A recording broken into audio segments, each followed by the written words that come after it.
Welcome in, beautiful people, to Cosmic Rewrite. Yeah, day 2. Welcome in those in the Zoom room, those that are joining us live from the Facebook group, The Golden Path Experience, and sending a beautiful, warm welcome to those watching the replay.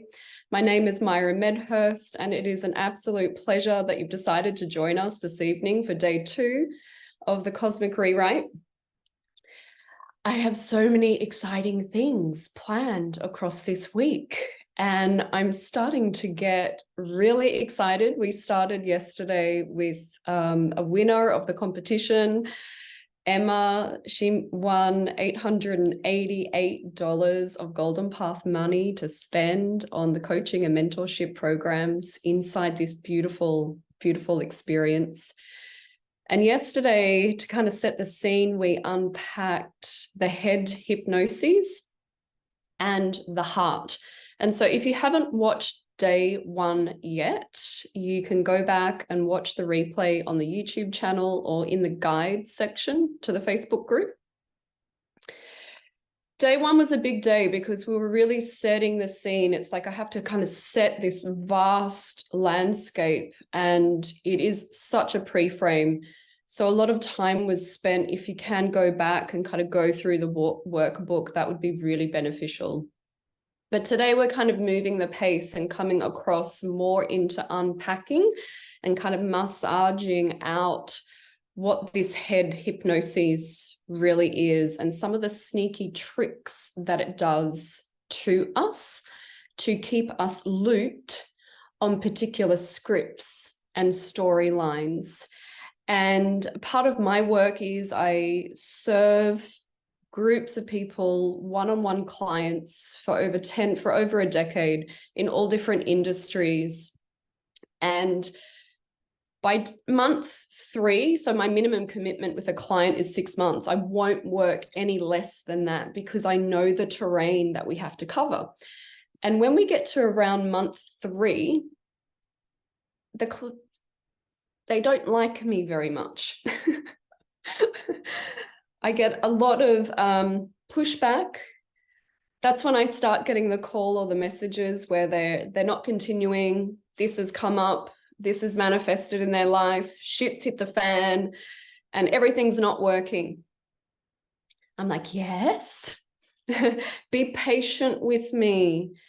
And yesterday I asked for everyone's patience. This is why it is a 5-day journey. This is a lifelong journey. This is an evolution of you and the sacredness at which we can treat each and every single moment. And if we can bring our intentionality and make something really sacred, the more potency of the presence you can bring. Not only will it enrich your own life, it will enrich the lives of those around you. And it's also really beneficial for the planet. It does good things to the planet. And if we go beyond that, but we're not going to have too many galactic conversations on this masterclass, but it has a ripple effect out into the fields of unity, the other star nations. You understand the ripple effect. And so there's a sacredness over the small moments. There's a sacredness and a greatness to bringing presence to the small things, because in the small things is a huge amount of power and greatness. So yesterday we looked at this, what I call the head hypnosis, this sedation, and it is rife. It is the predominant script. It is the predominant storyline that humanity and this planet are experiencing. And I asked for everyone, first of all, to have awareness that there is even a head hypnosis. And then after awareness, we seek compassion. Because to fight against that is not the way. because there are many, many walls. And I explained how it's coming in from all different industries, all different structures, all different past constructs and scripts. Like, this is so old that it's just even boring to think that you would have to go up against that. And they know that. And so they keep you sedated. They keep humanity in just this web of entanglement. And so for those that are joining fresh into evening two, hi, Jess. Hi, Angela. Thank you so much for being here. It is all about control and avoidance too. There's a huge amount of avoidance. So what we're going to explore this evening is this beautiful teaching of the Golden Path, and a graphic that I refer to over and over and over again is the bow and the arrow. And it is such a big part of my other than the Fibonacci sequence, which is this golden ratio here. This is the golden mean, the phi symbol. It's a mathematical equation that is all expressed through nature, through cosmos, and through humanity, where there is a balance of purpose and divine proportion. And that is what we are seeking. Actually, the purpose of life is actually really easy. Not easy, it's simple. It is fulfillment. It's actually just simply to remember that you are whole. Because on the other side of the veil, you are indeed whole. And the outward, the birth of this side in this playground is simply to remember our wholeness. And we get to go on all these amazing carnival rides and scene changes and plot twists to experience, to create drama and excitement like any great movie script. And it's like a new character gets introduced. I'm like, ooh, who's that? They're new. Where did they come from? Wonder what their backstory is. And this is what we create. This is why Shakespeare is so successful and so widely known around the planet, is because there is comedy and tragedy. There's drama. And we come in creating stories and beautiful scripts and songs. That's why there's song lines to the planet. There are song lines in our body. There are song lines in our DNA. And when we begin to create this drama, it is all to point us back to a sense of wholeness, that we remember. And this is the portal of the heart now. This is the heart's language. It is fulfilled. And now my orientation of life is very, very different from 10 years ago when I started coaching and mentoring. And for those of you who don't know, I have such an esoteric background to my work as well. I teach about the past civilizations of Atlantis and Lemuria, our galactic star nations, the ability to read our Akashic records, our multidimensionality. And so when I was starting that, I was using such an old paradigm to build that business. And previous to businesses, I owned a restaurant in Melbourne, which I built up, tripled my money and sold. And before that was a special events management business. And I can assure you, I was not using this orientation. And so the soul is seeking for its own fulfillment.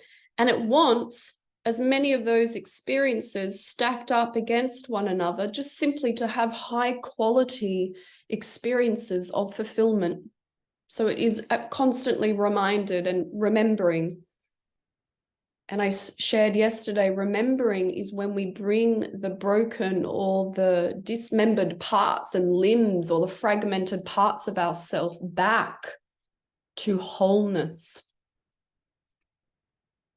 And we're going to explore a couple of practices I teach as to how we would even begin that process of bringing those dismembered parts of ourselves back and back and back.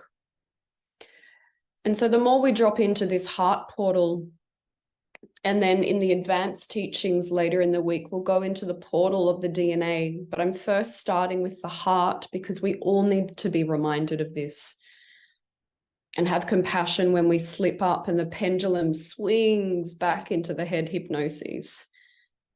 And so I don't beat myself up. Oh, you know better. Look at you. You should have known better. You were doing great yesterday. And so we think, and you got to watch the mind. It will think that when you're doing the head hypnosis, that you're less of a person. And when you're fulfilled and in the heart space and connected and whole, your mind will think that that is even an inflated and a better choice for you to make. Whereas the heart simply doesn't, the heart is sweet. The heart has no judgment, whether you're in the heart space or even if you're in the head hypnosis. It is totally sweet, just doing its thing of being present and being whole and being courageous. This is another quality of the heart space. It is courageous. It is prepared to do the unfamiliar. That's how you begin to break into new terrain in your life. Because to grow and expand and to heal and to transmute requires entering a territory that is unfamiliar.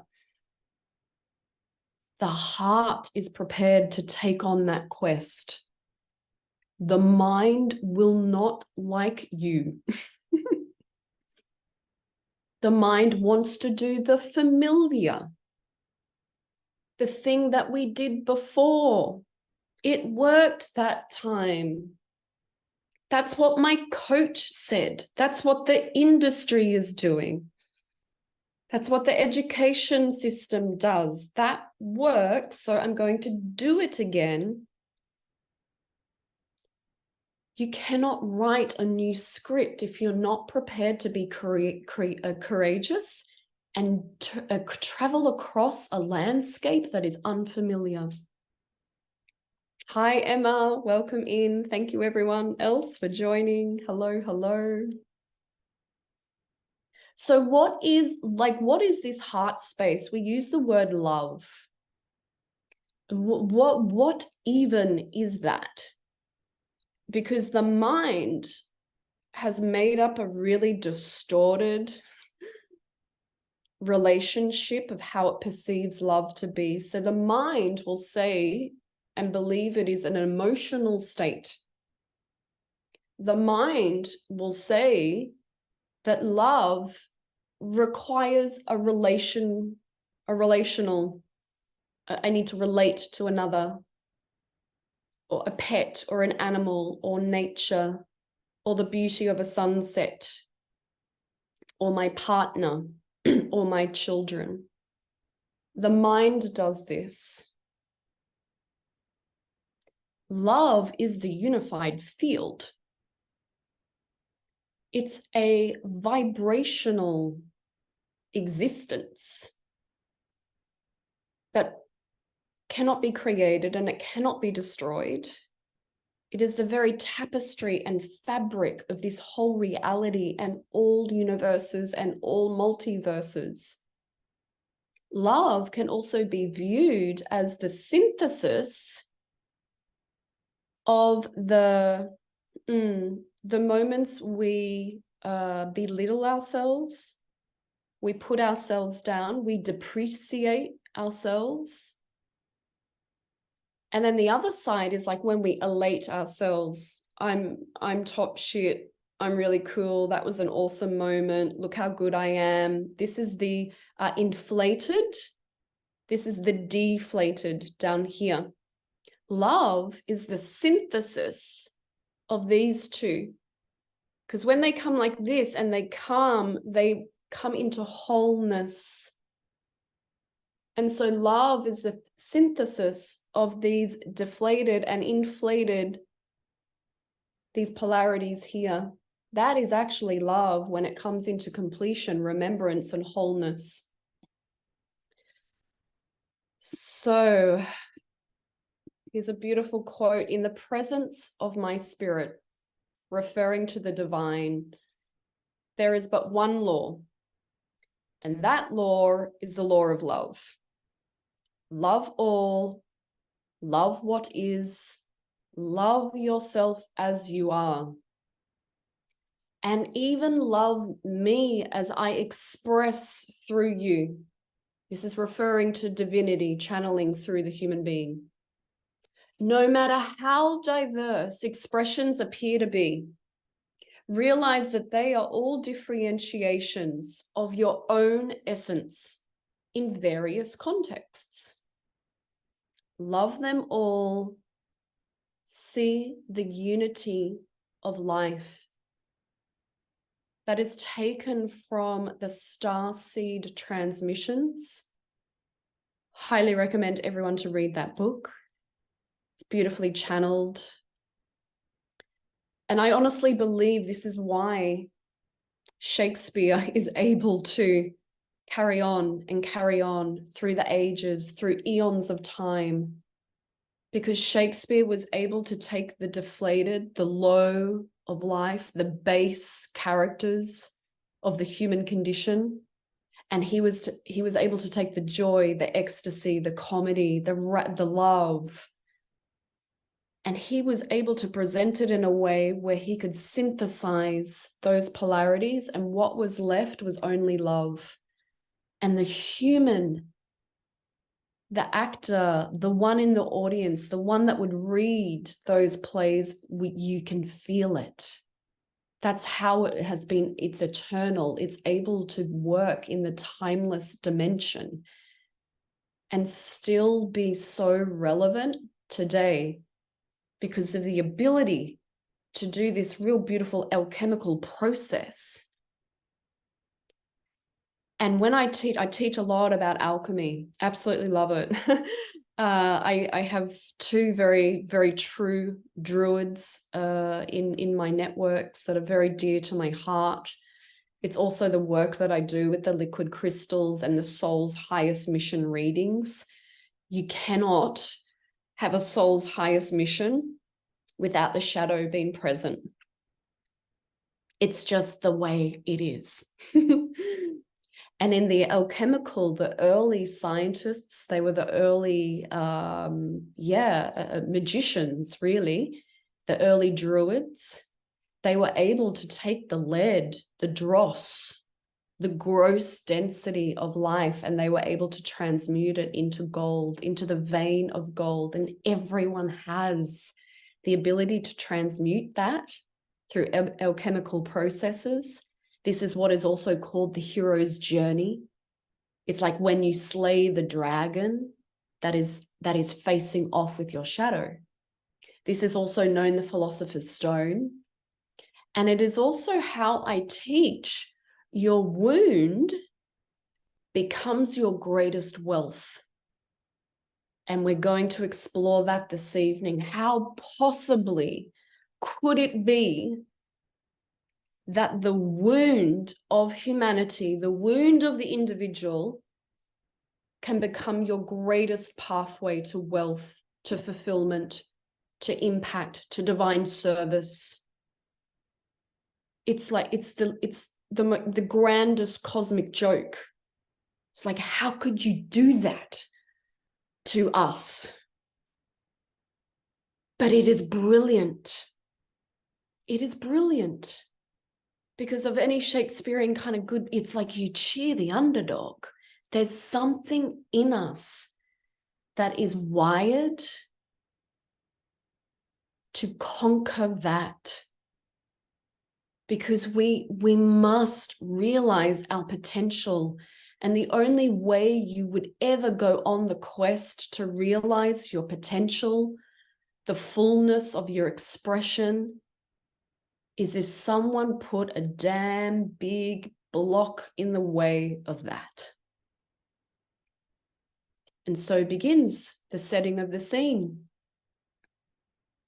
So we know we have the head hypnosis. We know we've got to be more present. We know we've got experience and expand. We've got to do the unfamiliar.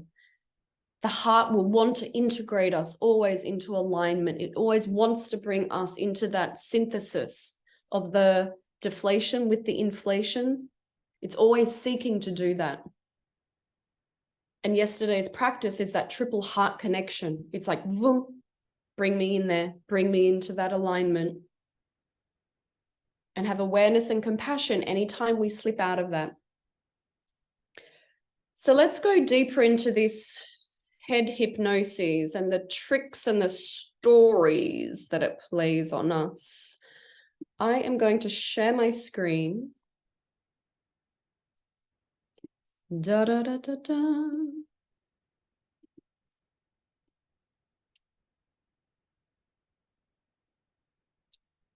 Oh my gosh, look at this head hypnosis. I've made it into a pretty flower to lessen the blow. Okay.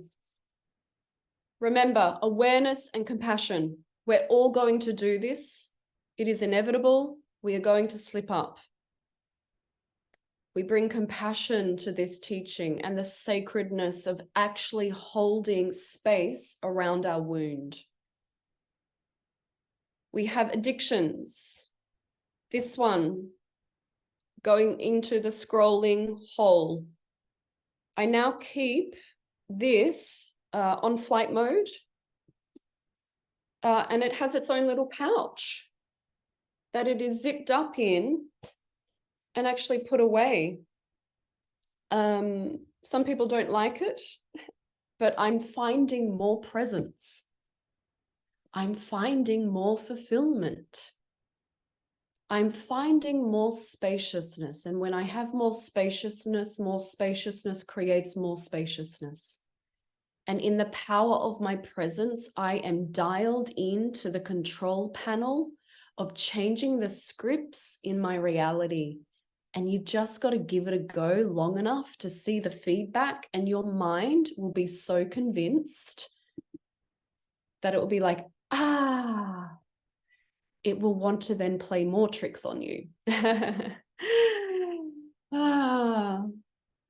Yeah, thanks, Christine. That's correct. When we're all allowed to be in our own frequency, all will come into peace, harmony, and balance. Yes. Yes, that's why going back, the people don't really like me in month 3 and they want to abort the mission. It's because we've just started to make progress, little progress, right? And usually people come to me because they want to really amplify their life, which I completely get, and we will get there. But month 1, month 2, I'm taking what most people would consider a detour, because you can go in direct and manufacture something, but the foundation will be so weak. It will be built on shaky ground. Your ego will be very attached to it. And when it crumbles, you will be deeply, deeply disappointed. And then it's more work for me then to see you in that state and work with your level of disappointment. And also the energy that is used that can be very, very hard hitting on the body, the nervous system, and the health of the individual. That's right. So we're going to come into that beautiful peace, harmony, and balance. And from that foundation of fulfillment, we then begin to re-script, okay, what is it that we're building? What frequency am I setting into the field to create the manifestations that I'm actually on my true heart's desire? Yeah. So these addictions will come in: phone, sugar, drugs, caffeine. And it's so what I've seen. I'm a mother to a 6-year-old son. And there was this culture, I didn't know about it when I became a mum, but there is this culture of mums heavily caffeinated up And then in the evening, in the early afternoon into the early evening, was this bit of a mum wine club.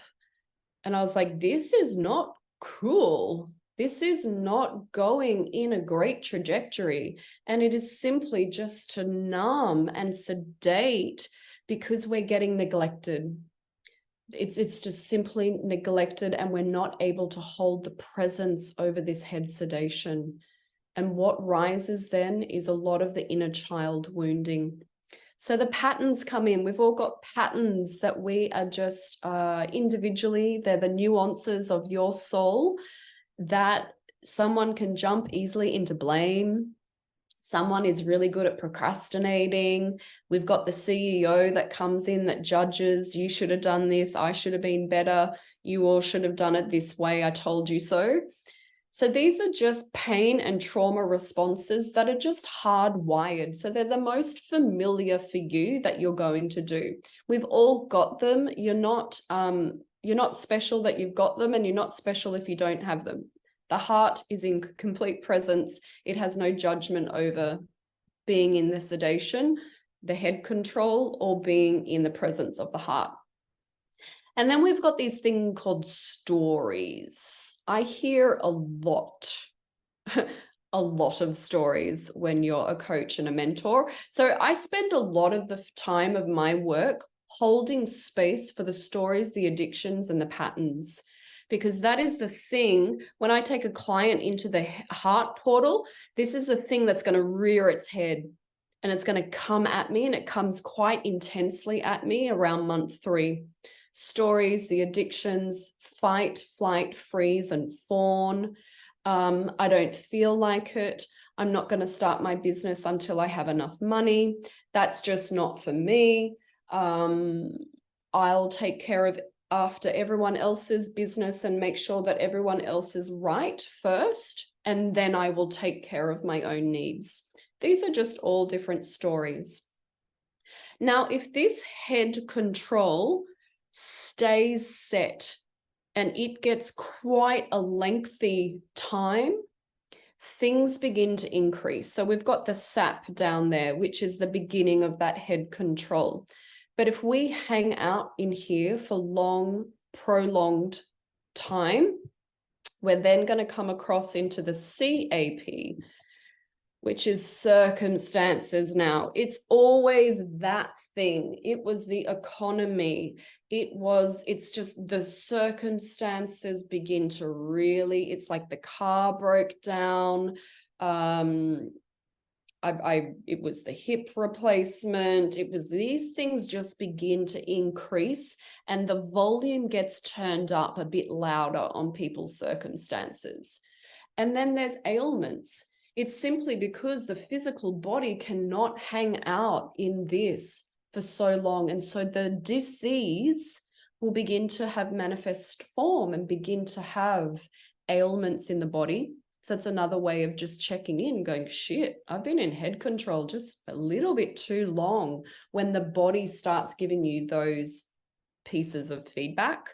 And then it all gets a lot of pressure. Pressure starts to hit really, really hard.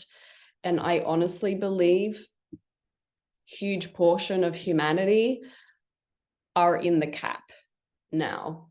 It's like, bring out, this is like, big game time. This is like the final act.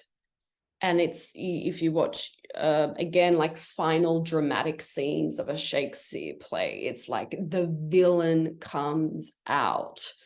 It's like the bastard is now on the stage ripping into someone that is really sweet. It's just the volume and the script begins to really hit its crescendo, its kind of apex to the story. This is when we know we're heavily in circumstances, ailments of the body, and the pressure. Okay, some heavy hitting stuff. Don't worry, I'm going to give you all the solution as to how to begin to unravel and come out of this. And this is just simply, oh yeah, I do all those things. Yeah. Yeah. And to think, and please, to think that you could ever put someone on a pedestal and they don't have this going on. I'm like, it's a rare few of people. Like, I'm talking about ascended masters and really ancient, well-practiced yogic masters. So again, that's where that compassion piece comes in. But here's something really cool, which begins to mix it up for us. These is what I call the 6 rays of courage. And you're going to need every single one of these. 6 rays of courage. It was kind of came out of the color rays of creation. If for those of you that have read the book, oh God, I think it's called Companions to Light Workers. It was channeled many years ago. But this is what I call the 6 rays of courage, because again, in that heart space, we need to find the courage somewhere. And this is how we find courage. If we're going to go the head way, down at that physical material level, people endure. There's some act of courage there. And they have discipline in this. And this is the person that you see, you know, I'll do the reps. I'll go to the gym 4 nights a week. I'm going to work on my business every available hour that I have when I'm not at work. You can come from the bottom, from the physical material level, and build your life up, which is what like 99% of people do. So you're going to endure. You're going to overcome a few things. You're going to go to a few seminars. You're going to do a few healing retreats, and you're going to enjoy. You're going to do the discipline over your practices. And then we kind of get up. We kind of travel through that discipline space, and then we come into our faith. We have faith that things are going to change. This has got to change. I've been doing the gym. I've been doing the reps. I've been making so many calls, clients of business. I've been doing so many marketing initiatives, whatever it is, at some point we have faith that there will be change. And then we come into the heart space and we begin to create. We serve. This journey from the base requires a lot of effort. It's courageous, yes, but it requires a lot of effort, because you are interacting with the 3D plane and you are going out and manipulating and moving around blocks of matter to create on the physical and material plane. There is absolutely another way, and you'll have the same spectrum. You'll still travel through all the 6 rays of courage. It's just I realized at a certain point that I could come from the top. I could come from the spiritual and ethereal. And if I traveled it all, I would get down to the physical and material and be holding the thing. It wasn't just left in the ether as an idea, as a dreamscape. It actually became the thing. And when I realized I could travel down this like a waterfall, I had a huge amount of momentum. And it's like gravity took over. Spiritual power took over. And it began to transmit out through the portal of the heart. And I'll get into the field of the DNA and how that can just put rocket fuel on whatever it is you are creating, how you turn up in life. So from the spiritual ethereal, the first thing is to let go. I'm like, great. If I just come out of that head hypnosis more and I stay into that heart pillar, I can let go because I'm prepared to do the unfamiliar. I have the courage of the heart. And then if I'm in the core, the courage of the heart, I have the vulnerability there to actually feel life, feel my existence. Now, with someone with a lot of childhood trauma, this gets very scary because I'm now asking them to feel their body. And this is a big step for humanity. You know, we think we exist because we think. I'm like, no, we exist because we feel. We are because we feel we are. And this is that second brain. There's a second brain, which is the heart. It's the innate of the human body.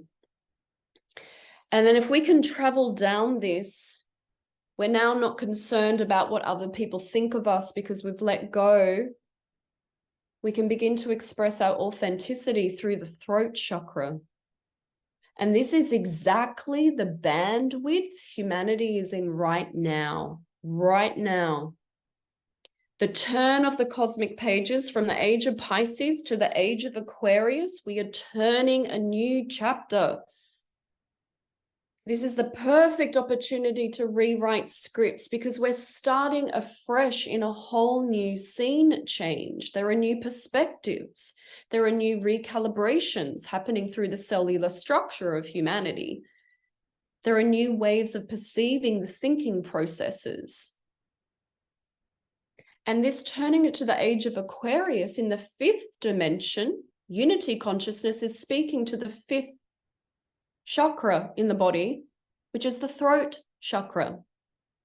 This is why it's called the age of integrity, the age of truth, because this thing here is got to start expressing your truth, your authenticity. And it's a hell of a lot easier to do that if you're coming from the top of the waterfall, because you know that you are connected to God. You are God. You are a divine spark of God consciousness. I don't give a shit now what people think of me. The courage that I had to get when I first started speaking about Atlantis in 2009. People didn't even know what the word priestess was because it just wasn't in collective vocabulary. They erased it. So it was very easy to say female priest. That's strange. The Anglican Church accept female priests. I'm like, yeah, that's called a priestess. That's the word. But it's like they distort it and erase it so much that it takes courage to speak these words again. And it's a hell of a lot more fun if you can travel this waterfall down into create, serve, easy to change, easy to have discipline. My gosh, easy to have faith. If you're building and allowing this thing to flow from the top down, and the top down is called that heart cascade. It's traveling along this oceanic consciousness. It's an oceanic field of consciousness. And it will begin to flow and flow and flow. And it is so easier to build your life this way and create what it is that you want if it is true to your heart's desires. Is this making sense to people out there? Yeah, I'm getting a few nods. It's exciting. The most exciting thing that I discovered is I didn't have to use all this manual labor. But I still work hard. It's like I still have discipline, but there's a softness to my consciousness. There's a lightness to it. And if I build and serve and I never hit the target, I don't even know what the target is anymore. It's like I just don't care. I don't care because I've loosened the grip of my attachments. It's like when you hold something so dearly on for dear life, you see it with young children and the teacher or the parent comes in and goes, no, can't have that. All hell breaks loose. These little tiny delicate lungs pierce your ears when they get screaming. It's like, you little dynamo. Where did that power and that voice come from? It's because it got taken away.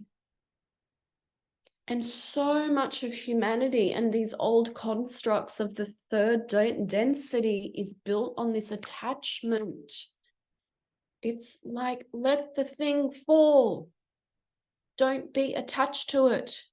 You can still be in those structures and using the functionality of it. Yeah. Have compassion for yourself. I'm still in those structures, but I'm not attached to it. When a new storyline becomes available, and I mean like readily accessible, and it's hardwired through the architecture of this reality, I'm like, man, I'm in it. I'm in it. I'm making the jump. And there are those people that have the individual mission to be the pioneers and the forerunners in that. And if you are not called to that role, that is okay. Have compassion. Those people are there leading and being the pioneers and the way showers to actually build. They are the archetype. They actually build out those new structures. You don't need to be one of them. You're not a lesser light worker if you're not on the front line. The ones that are on the front line are meant to be on the front line. They know it in their heart. That calling actually comes through the DNA. You cannot change that person's mind. They know they need to be on the front line. We're not all wired that way. We have different nuances and flavors to our soul's expression. So don't compare yourself to someone else thinking that they're more of a light worker. That's got to go. Come into the heart. You're absolutely whole. There is nothing more powerful than this present moment right now. And the more you can bring the presence into this moment right now, time will drop away. I assure you, you enter the timeless dimension. Time will begin to slow down and stand very still for you, especially when this transformational wave is quickening. This head hypnosis wants to keep you busy. It wants to keep you rushing. Because if humanity actually paused, and if humanity collectively all agreed on a certain day and time to just pause, drop into stillness, and I'm talking like 5 seconds. But if we all did that in a uniformed fashion way, you would unlock so much of humanity's power. If we could somehow coordinate that, and I'm asking just 5 seconds. And if we had enough people doing that, people would drop into a heart field and they would know that we are whole. We would know that we were never separate from one another. You are never separate from the thing that you're desiring, that you're wanting to create. It exists already. But here's the kicker. Here's the master key code. You cannot get what you don't have. You can't get it. And the head hypnosis keeps you in the identity of lack. Externally, I'm lacking money, therefore I'll go out and build the 6-figure business to prove myself to my father. I'll go out and do this because I perceive there's a lack of this, whatever. We've got advanced souls here. You know what I'm saying? You don't build the thing by the head hypnosis and lack, because you can't get given what you don't have. So the more you can drop into the heart portal and know that you are whole, fulfilled, present, the universe and the very fabric of this reality will respond immediately. It may not drop into your hot little hand immediately, but the sound wave and the resonance of that remembrance is felt and heard and responded and conspired on immediately. So it is not a question if. It's not a question of, will I get? It's inevitable. It's inevitable. That's why you ask and it is given. That's what it means. It is inevitable, but ask, yes. But what energetic architecture grid are you asking from? Are you asking from lack? The head hypnosis because you want the thing? Or are you asking from a state of wholeness and presence and alignment? And you don't care if you get the thing, but it would be joy and service and connection and celebration and gratitude if you happen to get the thing, which is inevitable. You will be getting the thing. And most people want to see it all in this lifetime, this incarnation, because you think you are only this vessel. You think you are only this vehicle. I'm sorry. But if you truly understand legacy, this is my take on legacy. My take on legacy is, I know I'm coming back. I've got over 300,000 past, parallel, future timelines running all now. God damn it, I know I'm coming back. That's what reincarnation is. Most of the Eastern philosophies and religions, over 50% of the planet believe in reincarnation. There's a reason people believe in reincarnation. It's because it's real. And so legacy is whatever I can do to the best of my efforts to set the conditions up in this lifetime to make them ripe for the next time I come back. That is legacy. You're leaving something worthwhile behind, knowing that you are going to personally have to pick up the pieces, pick up the reins again, pick up the pen and paper, and go again. That's legacy. So what are you doing in the micro moments, in the small, great moments of life now that set you up? Because you're not attached to having it all delivered in this lifetime. It's okay if the luxury car comes in the next incarnation. Trust me, you are going to be okay. Whatever it is. And you can substitute in whatever. I'm just using these things to paint the point. Paint, you know what I mean. Paint the picture. But that is legacy. In my opinion, with my experience. Alrighty. So what do we do to hold this wound? What do we do to begin re-scripting and changing these stories, these addictions, these how do we begin to hold that and bring that synthesis process into play to hold ourselves in unconditional love and unconditional presence? So let's unpack that, hey? So listen to this. For those who do not have power over the story that dominates their lives, if you don't have the power to retell it, to rethink it, to deconstruct it, to joke about it, and change it as times change, truly are powerless. Those people are powerless because you cannot think new thoughts. And we are in a very grand season of awakening. And we must have new thoughts. The beautiful thing about the age of Aquarius is it is the Aquarian zodiac symbol. An Aquarian is all about original thought. It is the pioneer. It's the innovator. It's the inventor. So everything and anything you can do in your life right now to have a new thought pattern, to have a new script run through your cells, to have yay, Zoom software agrees with me. But whatever you can do to invite new. And please don't think big, dramatic, drastic changes. You now need to live in Bali full time.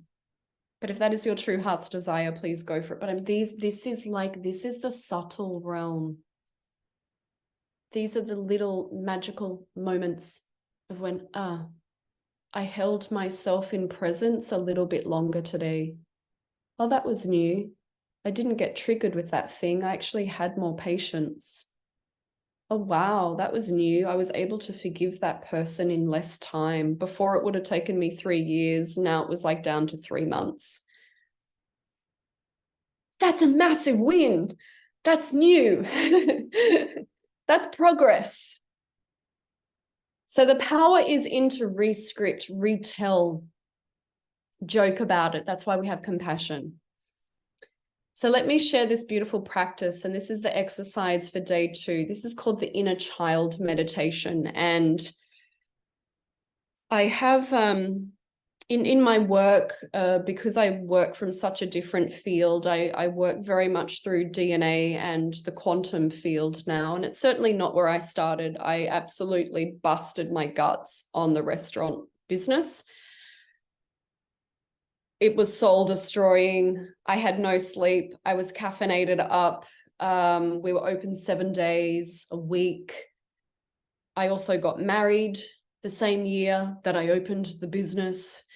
So please don't think, oh, she's got it sorted. She's got it worked out. It's not. It's been a steady progress of knowing that there had to be a way, that there had to be more, that I couldn't be put here on the planet to just suffer and be a hot mess and run old scripts of trauma through my body.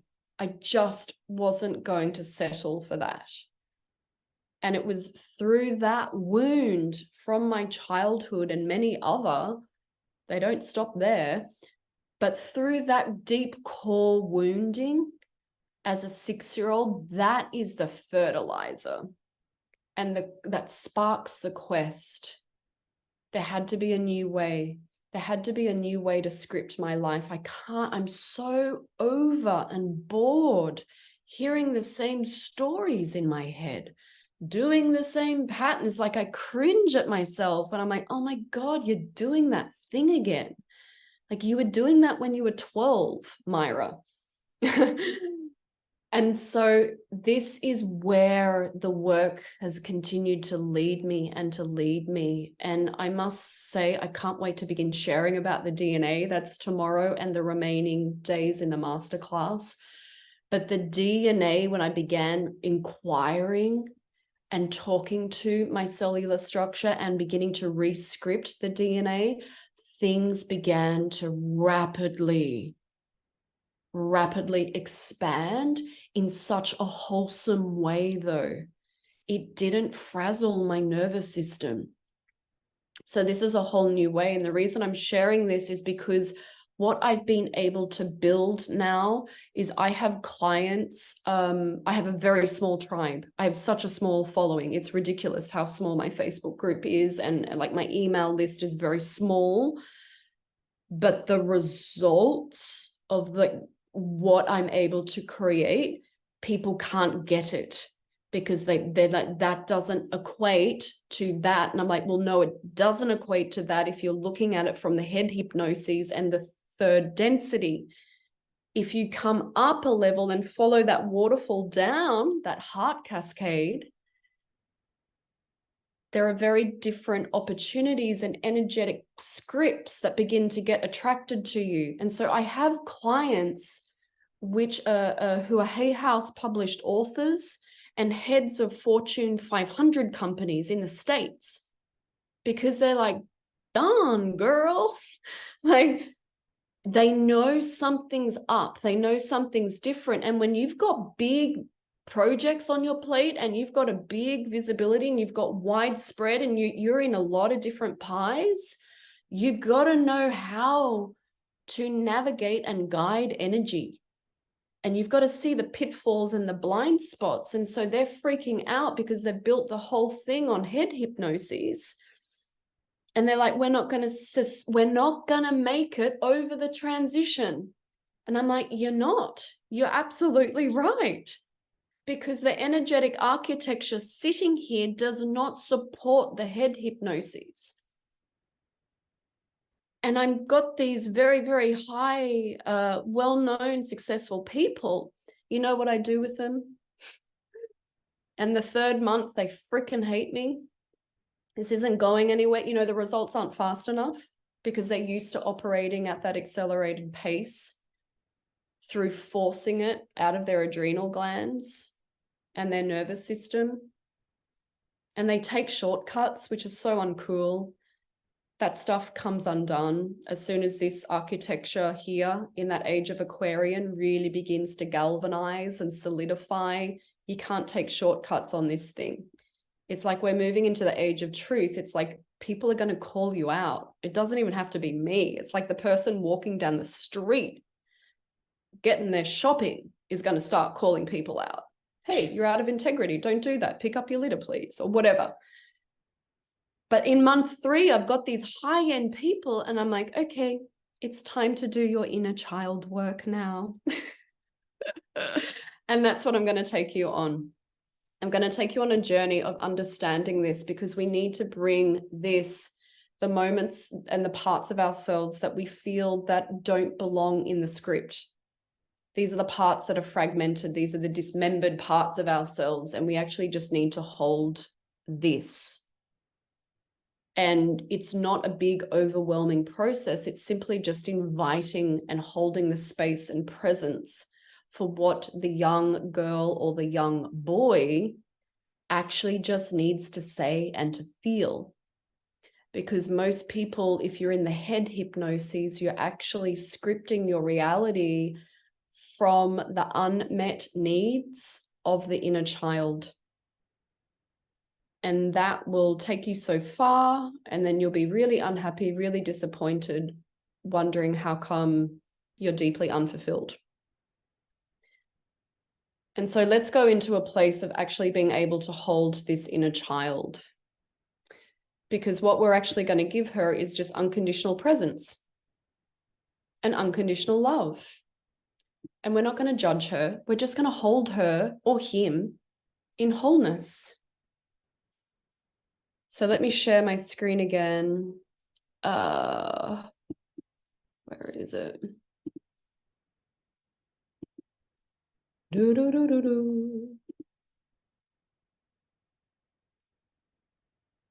And I know this sounds so simple, but this is something absolutely began to really turn my life around in all different dimensions of my life. This was like, I cannot believe we have so many. Well, no, I can believe. So many people out there. That's why we see adults and they're like, oh, but they're just a wounded little boy or a wounded little girl. And they're demanding stuff, you know, this. How come God hasn't given me this now? How come the Spirit hasn't heard my prayer now? I've been saying it 3 times a day. It's because the inner child, and you know, this work has been so profound in my life that I now have a photograph of my 5-year-old self.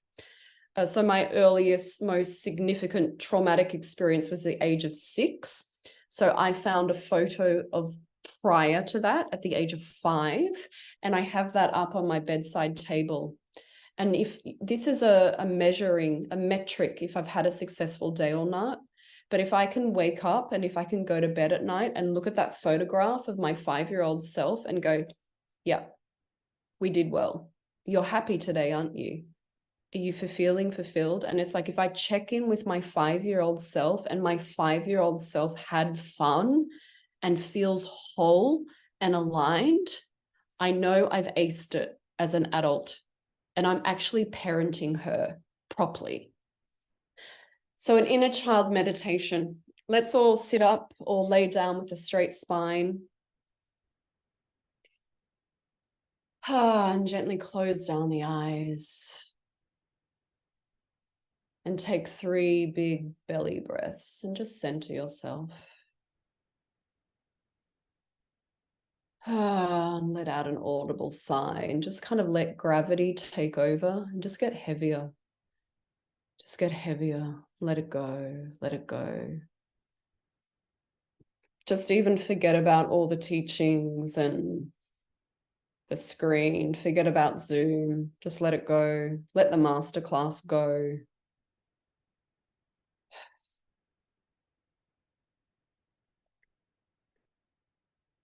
And I invite you first to imagine, visualize, or even make it up in your own mind. But I want you to create a safe space somewhere, like a space that feels warm, safe. It could be lying in a meadow. It could be laying on the beach with the hot sun, like basking and bathing all over your body. Or it could even be floating on a cloud in the sky. But just find a place for you that is safe and sacred.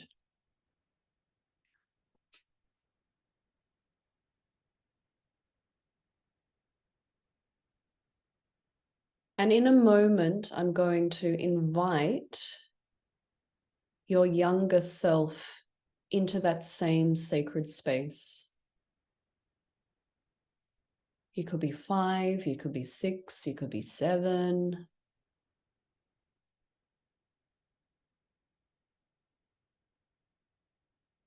And so just see now the younger self begin to enter the space. And they're at a distance, they're at a fair distance from you. And so he or she has now, that beautiful inner child has just entered the space. That's all. They're just there, and you can sense their arrival.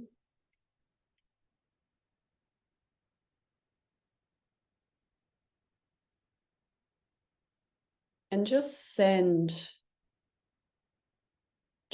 your presence, your unconditional presence to that inner child.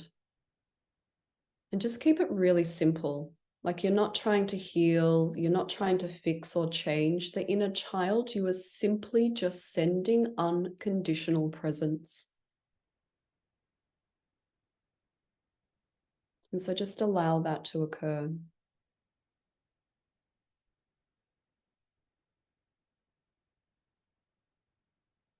And there are 3 really important lines that I would love you to let your younger self know. And the first one is, I love you. Just simply let your younger self know that I love you.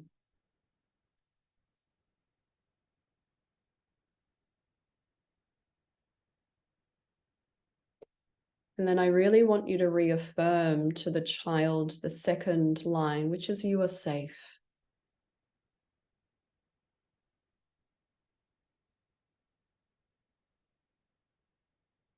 And after each line, you can just observe if there's any changes in the inner child. And continue to breathe and use the breath to kind of feel in to the energetic spaces that you'll discover.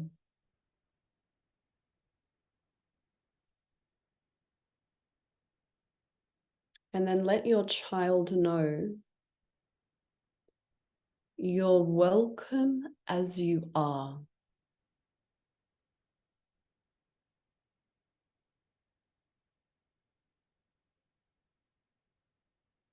You're welcome as you are.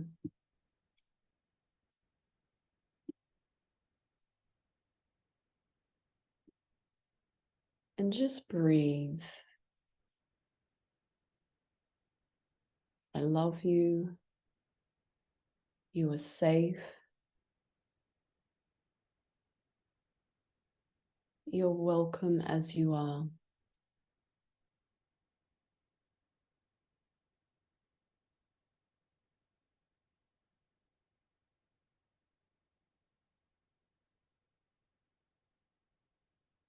And the purpose of this is to gift yourself presence purely and simply because you love yourself and you want to reinitiate that innocence, that vitality, and that purity.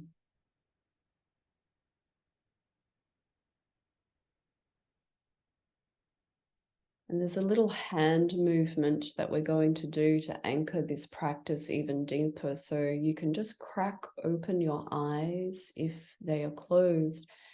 But we're going to bring our hands together. And so one is the adult, one is the inner child. And this is just anchoring in and say, I love you. You are safe.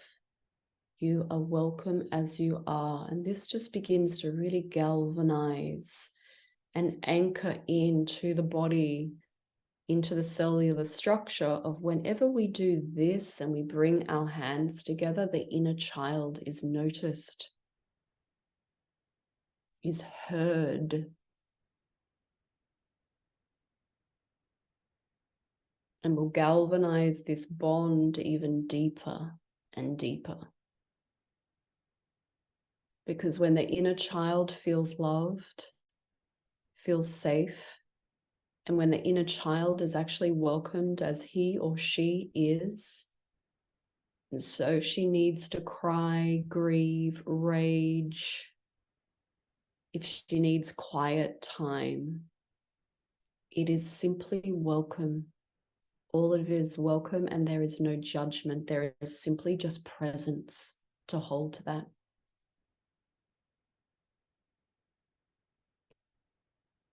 And this work here is all beginning to support the essence of remaining more regularly in that heart pillar. Because when your inner child feels safe, can express itself authentically, she knows that whatever you're going to create in your life, that he or she is not going to be left behind. One of the most potent things you can do is actually really bring the inner child with you consciously along the journey of you creating your reality. And it will return you and restore you into more alignment, more wholeness. You will feel very present because there's not the fraction of the inner child being abandoned and left in the corner of the room, that they're actually very much an active, living and breathing participant. And that is good parenting. And it is also the greatest wholesome thing you can offer yourself, also those around you. And it is really beneficial and healing for the planet.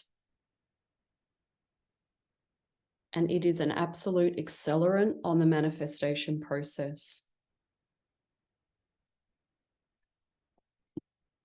And I'll just finish with this. You can read in the workbook, I prescribed that simply twice a day. If you can do just simple, honestly, just start with 5 minutes, even 3 minutes or 2 minutes. Just start with something morning and evening. And sometimes I do this before I come on masterclasses, before I go live on camera, before I do coaching calls, because this part of me must be integrated. Because my head hypnosis will go, imposter syndrome, I've got nothing important to say, my son is still awake, like he didn't get to bed on time. This is all just head stuff, wanting to control. That head hypnosis wants to control. And so I just bring this in. As soon as I anchor this is really strong. It's like, no, we're good. We're good. I'm whole. I'm complete. I'm aligned. My inner child has been heard and felt. She's been given unconditional presence, and we're good to go. And so this just becomes, you know, a part of now, a way of my being. I'll finish with this story. This has gone so much longer than I anticipated, but it's all on a replay. You can watch it whenever. But I do hope this has been value and of golden nuggets of remembrance. Yeah, great, ladies and gentlemen. Thank you so much. Yes, thanks for the heart, Liz. A beautiful graphic that came into my awareness is of the bow and arrow and the archer. And this graphic just kept having a place in my own life, in the teachings, but it also became a spoken about graphic a lot in the Golden Path teachings. And the story of the bow and arrow is that the arrow is our intention, and the bow is actually the surrender piece. And life is very much about taking one step in life with intention, and the right foot is surrender. Or if you want to do masculine and feminine energetics, you can go, okay, well, the left foot is surrender, the right foot is intention. But every step you take in your life, see yourself as intention, surrender, intention, surrender, intention, surrender. This is represented in the archer and the bow and arrow. And so when we pull back, so we've loaded the arrow, we're pulling back. This is our intention we are setting. We are in tension. We're holding the tension. This arm is now working. Have you ever done a real big bow and arrow? They're like nasty things. You've got to be strong. And so this is in tension. I am in tension pulling back, and I must pull back. I must. I have to pull back and revisit my childhood. I have to revisit my inner child. I have to go back and heal, resolve, bring into wholeness this part that is in my past. And it is represented when we pull back. And to simply let go here is when we have surrender. But this, we must pull back into our past first and heal it and resolve it, because remember, you cannot be given what you do not have. So if the inner child, and when I go back into my past and I resolve it and I'm whole with it, and I can hold it not in a deflated and not in an inflated, if I can actually just synthesize those two and hold it in love, anything I aim that arrow at, I'm now in the field of surrender. This is how I manifest. You cannot manifest forward living. You must pull back, heal, resolve, bring into alignment, bring into presence, bring into wholesomeness, and then you release. And that is actually what flies you forward in life. And it's not 50-50. It's not 50% intention, 50% surrender. I can assure you it's like 90% surrender. Pull back, do the work, and then release the freaking thing. And if you're a good shot, fantastic. You're a good shot. You've got practice. You've done it before. If you miss, so what? So you're not a better person if you hit the target, and you're not a lesser person if you miss the target. Watch that head hypnosis. It will make you think you're a success because you got the target. The heart doesn't give a damn. That's become a beautiful graphic that we teach now through the Golden Path brand. It was so successful that in the international retreat in Vanuatu, all of the ladies went out on one of the days to Port Vila to the tattoo artist.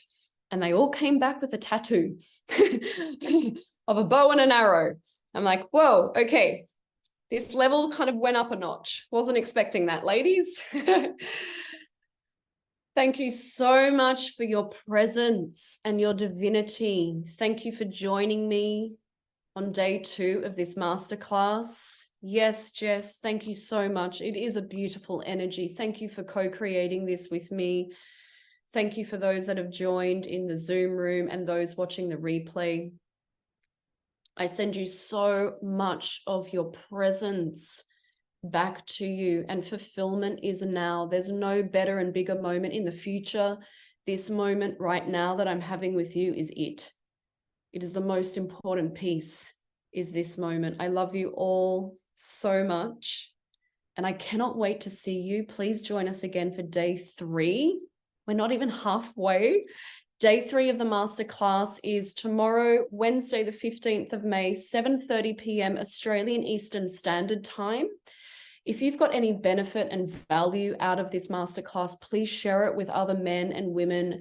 The women can join the Facebook group, the men can join the Zoom room, but please, I've built my business absolutely off word of mouth and referrals, and it would mean the world to me if we could share this information with so many more people to bring them into a state of fulfillment, and that they don't delay their fulfillment for a future moment, that it is all just the magic is right now.